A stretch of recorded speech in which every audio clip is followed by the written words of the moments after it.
A maior parte da minha vida adulta foi cercada por hospitais.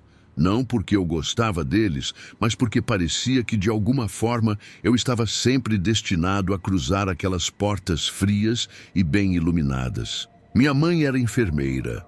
Meu pai trabalhou como técnico de raio-x e eu mesmo cresci ouvindo relatos de corredores silenciosos às 3 da manhã, pacientes que juravam ver sombras caminhando entre as camas e histórias de funcionários que abandonaram seus turnos após uma única madrugada particularmente turbulenta.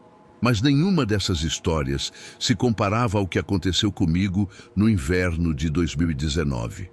Tudo começou em uma noite que deveria ter sido rotineira. Eu havia levado meu tio ao Hospital São Gervásio, um prédio antigo, famoso tanto pela falta de manutenção quanto pelos acontecimentos estranhos que qualquer funcionário, se pressionado, admitia ter vivenciado. O lugar parecia parado no tempo. Corredores longos e estreitos, lâmpadas fluorescentes que piscavam constantemente e um cheiro que misturava produtos de limpeza fortes com algo que lembrava mofo antigo. Era o tipo de ambiente que parecia rejeitar a vida humana, como se tudo ali dentro preferisse o silêncio absoluto. Meu tio estava passando mal havia dias. Nada muito específico.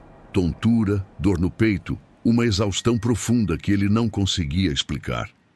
Ele insistiu que não era nada, mas naquela noite, quando o vi empalidecer de repente, percebi que não tínhamos escolha. O hospital estava quase vazio quando chegamos. Era por volta das 22 horas e apenas 2 recepcionistas trabalhavam, ambas com olheiras profundas que diziam mais do que qualquer relatório poderia explicar.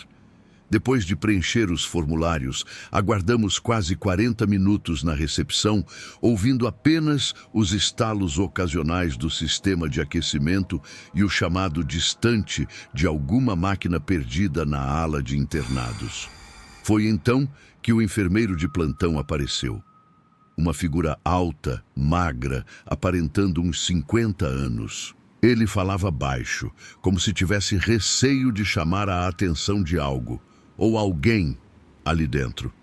"Venham comigo", disse, sem sequer verificar os documentos que eu segurava. Acompanhei meu tio pelo corredor principal, observando as salas vazias de portas abertas, revelando camas arrumadas demais, tão impecavelmente brancas que pareciam nunca ter sido usadas. O silêncio era tão profundo que eu conseguia ouvir o som da minha respiração ecoar de volta, como se as paredes fossem ocas por dentro. Chegamos à sala 304. O enfermeiro nos explicou rapidamente que o médico de plantão estava ocupado e que faria alguns exames preliminares. Mas havia algo muito estranho. Ele não nos fez nenhuma pergunta, não verificou histórico médico, alergias, nada. Apenas colocou meu tio na maca, o conectou a um aparelho de monitoramento cardíaco e saiu, fechando a porta com uma delicadeza quase teatral. Os primeiros minutos foram comuns. Meu tio respirava devagar, tentando relaxar. Mas conforme o tempo passava, comecei a notar detalhes que não estavam certos. O monitor cardíaco estava ligado, mas não exibia nada.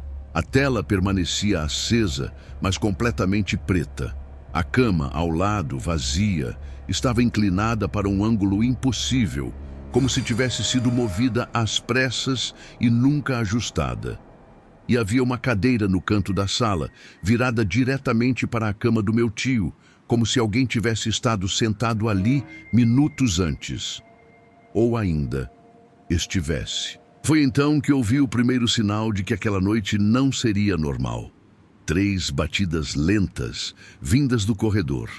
Depois, passos, pesados, irregulares, arrastados.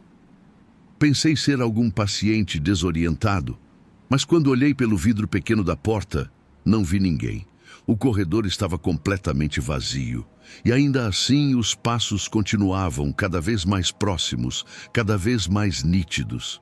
Eles pararam exatamente na frente da porta. O monitor cardíaco apagado chiou de repente, como se tivesse recebido energia. Meu tio abriu os olhos, inquieto, e apertou meu braço com força. "Você ouviu isso?" Ele sussurrou. Antes que eu pudesse responder, a maçaneta da porta girou levemente.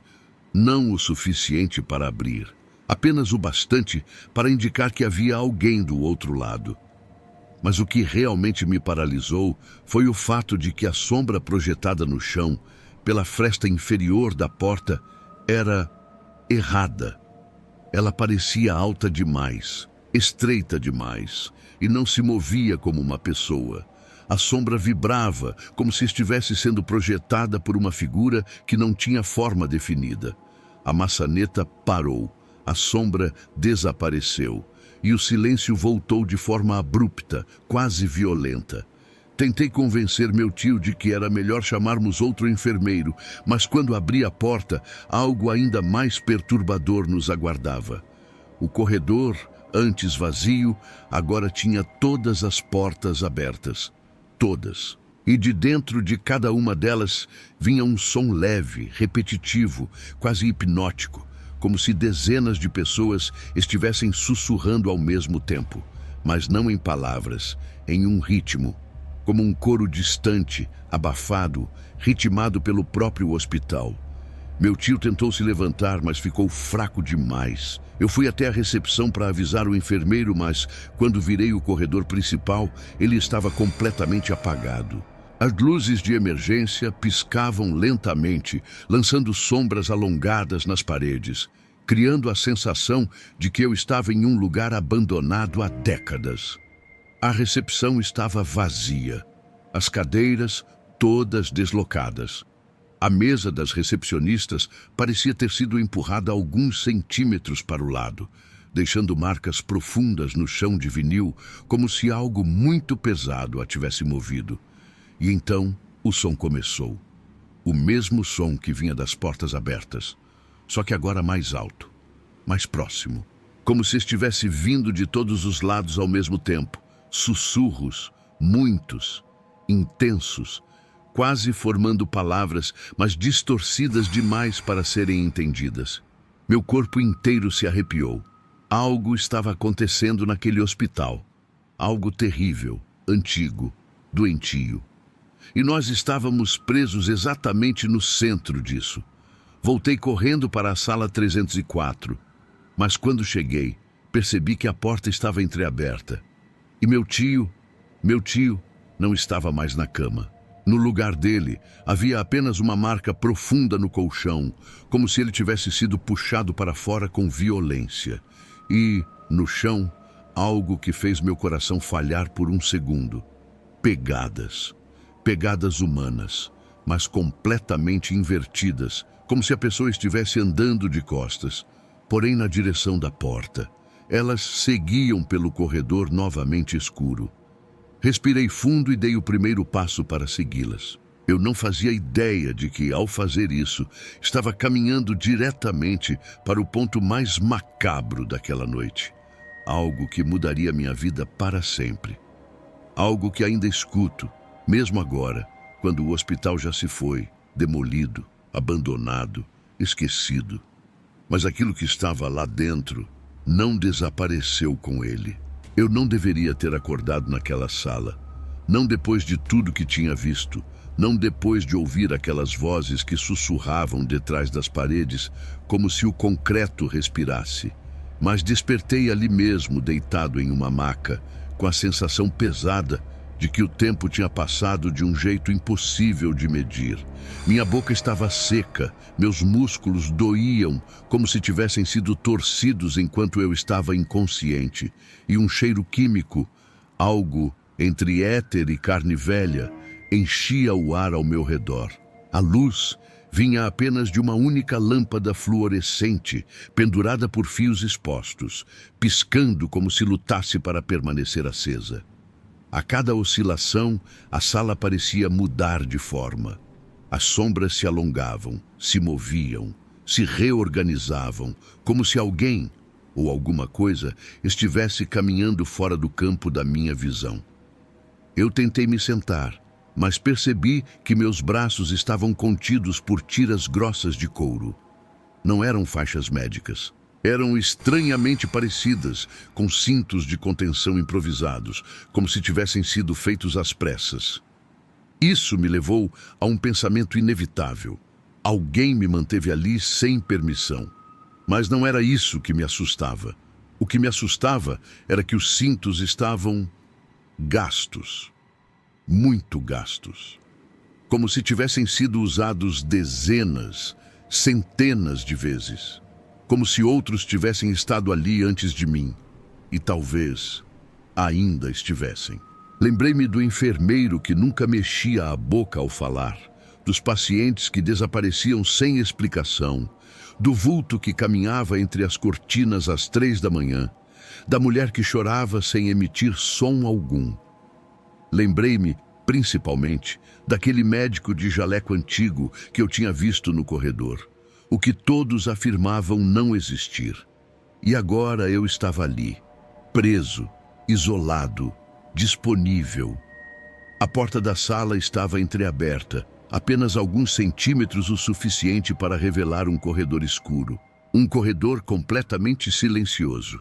Não havia passos, não havia vozes, não havia o som de máquinas hospitalares. Nada. Só aquele silêncio sepulcral tão profundo que parecia absorver meus pensamentos. Foi então que ouvi aquele som outra vez. Um arrastar lento, pesado. Como algo grande, talvez humano, talvez não, movendo-se sem pressa, mas com propósito. A origem vinha do fundo do corredor, de onde a luz não alcançava.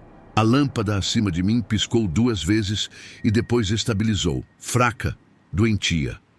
O arrastar parou. Eu prendi a respiração, sentindo o coração batendo alto demais no meu peito, como se quisesse escapar.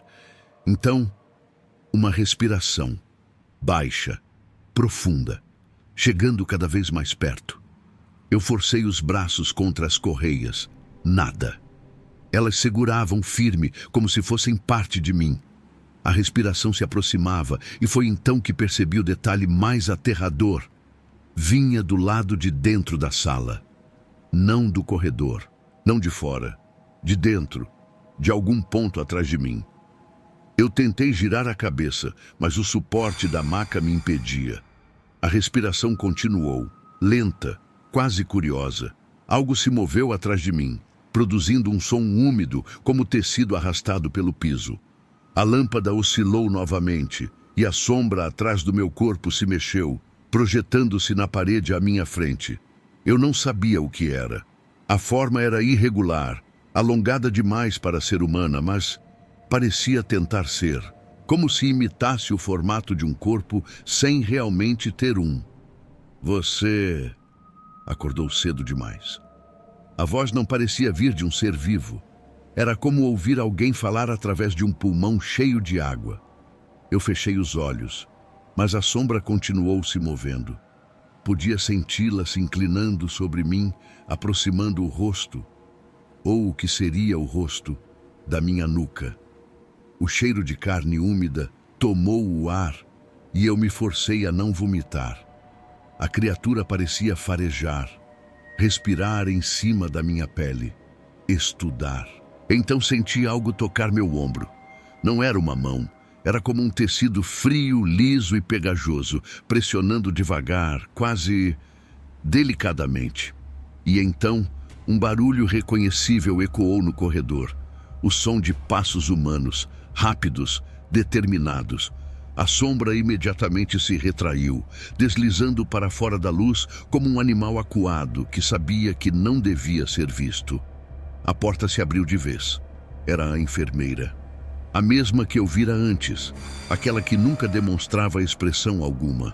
Só que agora, ela parecia apavorada. Não era medo de mim, era medo do que estava naquela sala segundos antes. Você não devia estar aqui, ela murmurou, respirando rápido. Não devia ter sido trazido para este setor. Ela destravou meus braços tão apressadamente que quase machucou minha pele.